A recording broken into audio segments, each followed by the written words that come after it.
Hello! Dito kami ngayong kakain ng lunch sa restaurant na to. Sorry guys, mga ma-friends. Hindi ko alam pa anong pangalan niya. But it's very relaxing. Nasa farm siya. Ayun ang aking mga ka-senior citizen. Yes! Diba? May pan siya. In both sides. Meron siya mga fishes. Kaya hindi ko alam kung nakikita niyo yan. But it's very, very beautiful.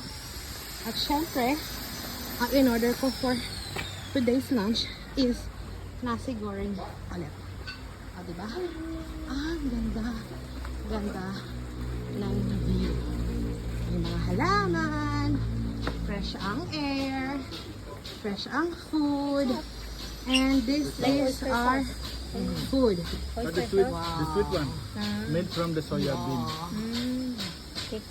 The nasi goreng of Indonesia. Wow. Happy eating! Friends, i-interviewin natin ang ating food vlogger. Madam Damin, anong iyong masasabi sa pagkain mo ngayong lunch? Sakto lang. Sakto lang. Not Ang so promising. promising. Ang nasi goreng nila. Masasarap yung Ikaw? gabi. Obvious ba? Obvious ba? Ang linis ng plato. Pwede nating ibalik. Ako din ito. Ang sarapan naman ako. Si Kuya, umalis na siya.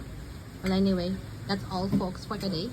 Papakita ko sa inyo ang napakalaking lupain na to. Yan. Gusto ko lang ipaalam sa inyo na ang lupain ng abot ng inyong mga mata ay hindi ko pag-aari. Tandaan nyo yan, ha? Paalam!